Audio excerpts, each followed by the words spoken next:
The Total Drama franchise has rightfully gained a nostalgic reputation over the years, as the series has unquestionably influenced the mindset of an entire generation of people. In the almost 17 years since the release of Total Drama Island, many have created their own series of fan animations using the Total Drama formula as a space of knowledge, establishing the series as a cultural monolith in pop culture. The series ran on Cartoon Network in the US, keep this in mind, and Teletoon in Canada, with the final season, Total Drama Pocket 2 Island, releasing in 2014. Even with the cancellation of the mainline series, the franchise would continue to find with the spin-off series, The Ridiculous Race, only a year after Pocket 2 concluded in 2015, ensuring a bright future for the franchise. This was accelerated with the announcement and release of Total Drama Llama, a non-canon baby spin-off with Jude from 16 being one of the characters for some reason. The spin-off was hated by TDI fans and critics alike, due to the unusable and unneeded content, unfunny jokes, and straight-out creepy episodes in general. Other than that, the series did nothing to stand out against its contemporaries, which immediately made it forgettable to mainstream audiences. It's surprising that the series went all the way until July of 2022, as the series didn't have much of a fan base or following at all. Nobody, and I mean nobody, cared about this show after 2018. Moving on February 17th, 2021, then Warner Media, now Warner Bros. Discovery, announced that a 26-episode order was issued for a Total Drama reboot, set to be released on Cartoon Network and then called HBO Max.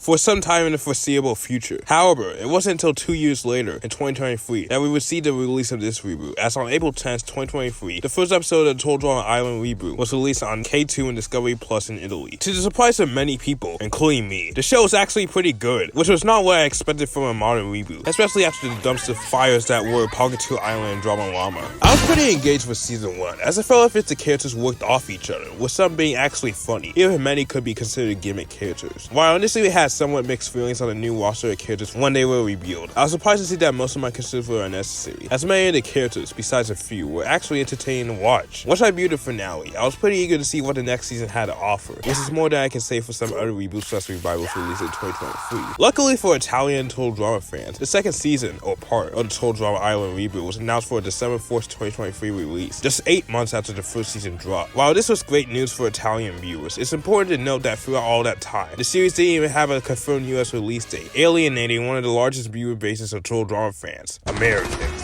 Throughout the past 9 months, the Total Drama Island reboot has seen releases in Italy, the UK, Australia, Latin America, and Canada with no US release date in sight. In fact, the show hasn't seen an American trailer or promotional showcase, meaning the original teaser poster from 2021 is basically all that we have officially for this reboot in America. Hell, at least Canadians got a promo for the series on Boomerang in March 2023, even if the show's first season was released in October there for some reason. Like seriously, why did Canadians, the citizens of the country this show was created in, have to wait longer than Italians? Everything about the release schedule for the series is bizarre, and it's extremely unorthodox for Total Drama standards. The fact that we got Total Drama Llama earlier than Canadians, but we now have no clue on the release date of a mainline Total Drama season, is absolutely absurd to me. America is one of the biggest audiences for Total Drama in general, which makes this situation regarding the release of the series even more peculiar than before. I see no reason for the series to be released in Italy of all countries first, as Total Drama isn't even known for having a large fan base over there. If anything, the Canadians should have gotten the season first, as the series was literally created there.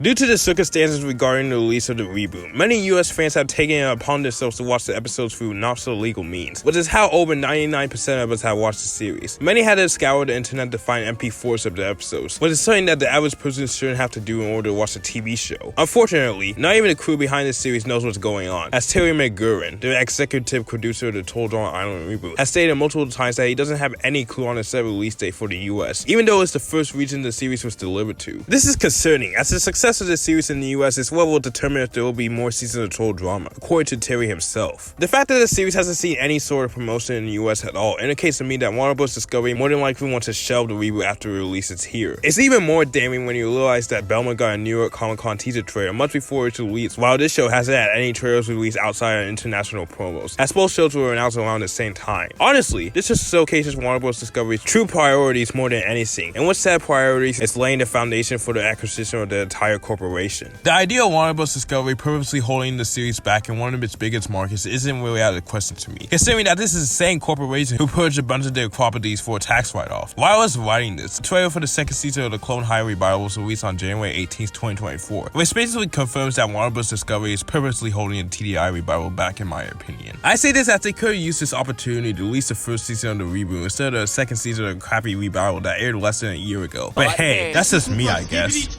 I could create some theories on what's going on with the US release of this series, but there's not much we can easily determine from the information that we currently know of. There's seriously no valid explanation for this series to be locked in the WB vault for this long. So it seems as if they want the show to fail in order to save as much money as possible. Some might suggest a contractual reason for this series not being released here yet, but that seems to not be the case, as Terry clearly would have alluded to that by this point in time. Furthermore, Terry probably wouldn't have stated all he knows about the release of the reboot if he was under an NDA in the first place, basically proving that there isn't any contractual reason for the borderline hostage crisis that is this reboot's release plan. If what I believe is going on is true regarding the status of the reboot's release, I can only hope that when the series releases, the numbers are still high enough that Warner Bros. Discovery cannot overlook its success. While it may seem as if the future of this reboot is bleak due to the current release situation, many Toltron fans fail to realize that the vast majority of potential viewers don't even know about the release of this series in other countries, meaning that there are many potential viewers that can boost the numbers for the streaming release. Once the first trailer of the series is released in the US, many people who didn't know about the release of the reboot will finally have the potential to check it out. The crew of the series really has to hope that potential max viewers don't look up the episodes online, but I doubt the average viewer will feel the need to do so. You might have noticed that I haven't discussed the Cartoon Network area in the series in the US, but that is purely intentional, as nobody watches cable TV anymore. It's really nothing interesting to talk about in terms of that aspect of the reboot's release, as the success of the reboot is determined by its streaming numbers, not astronomically low TV ratings. Either way, the show is doing well in countries like the UK, so the reboot definitely has a good chance of succeeding in the US, especially with the large number of American total drama fans. The series still needs to release in an orderly fashion, as an even longer wait will completely kill off all the hype for this reboot, as if the current wait hasn't already. The series is pretty good, and while it has several complaints that I will probably discuss in a later video, especially with the latter half of season 2, I don't really understand why Max would keep this show locked up for so long, as even the more controversial aspects of the reboot aren't as shoved into your face like other Cartoon Network shows. Although it seems as if the consumer has no control on getting the series released in the US, there's still a message on which we can get our voice heard. The solution is pretty obvious. Make a video about the situation. Yes, I know many don't have the materials to create YouTube videos, so here's actually a viable option. Create social media posts about the situation. By spreading the word about Warner Bros. Discovery leaving total drama fans in the dark, YouTubers with a following will eventually cover the controversy, allowing for the situation to propel into the mainstream while at the same time giving the reboot some needed publicity. If we get enough people to bully Warner Bros. Discovery for not releasing the series, eventually they will just cave in, as seen from the Coyote vs. Acne controversy from a few months back.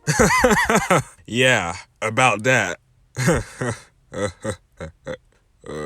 To be honest, I believe that the Warner Bros. Discovery merger is the main culprit behind the delayed release of this reboot, as many events related to the cancellations and tax write-offs of media have occurred due to financial instabilities following the acquisition. What seems to have happened is that after the merger occurred, the new leadership under David Zaslav was not interested in the reboot of Total Drama, as they personally didn't greenlight the episode order themselves. This happens fairly often in business, as new CEOs usually don't like to continue the projects of preceding CEOs. Anyways, the options I presented earlier are some of the best available messages we have in order for the situation to be heard by the masses, as there isn't much else the consumer can do due to the simple fact that we know nothing of what's truly going on within Warner Bros. Discovery. Honestly, the only thing we currently know is that the corporation is in a catastrophic situation, which indicates that they're trying out all profitable procedures in order to stay afloat. Even then, the true state of Warner Bros. Discovery is still a mystery, as what we know is just a tiny sample of what's actually going on. For all we know, the corporation might be in an even worse situation than the average person can imagine. Everything about this reboot is in the hands of the wild card that is Warner Bros. Discovery, meaning that anything's on the table regarding the release of this reboot. The Total Drama franchise is one that has time and time again proven to be wildly successful, so it seemed like a no-brainer for Warner Bros. Discovery to release the reboot in an entirely manner in the US, but that is the exact opposite of what we've seen. With the current situation we face, the average US Total Drama fan has no way to be hyped for this reboot, as there's absolutely nothing to look forward to at the moment. There's a likely chance that we might not even see this show until 2025, which is insulting to all Total Drama fans to say the least. The future of this reboot is solely dependent on its success in the US, like I said earlier, so the prolonged delay Warner Bros. Discovery is purposely causing is slowly hurting the chances of it being a success over here. As more US fans become impatient, many will choose to watch the episodes online and skip out on the reboot's release, which is concerning to say the least. Total Drama is a franchise that deserves to be respected, as it has rightfully gained its mostly positive reputation over the past almost 2 decades. The franchise is one that should have a higher strategic priority due to its immense popularity and legacy, but it seems as if Warner Bros. Discovery doesn't see that as the case. Hopefully, with the message and protest I laid out, we can see this reboot have a proper and successful release in the US, greenlighting a third season in the process. As of now, we can only do what we can to have our way in terms of the release of the hostage that is Total Drama 2023.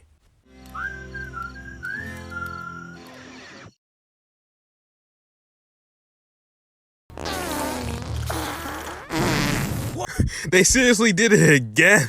They really don't care that people know this anymore.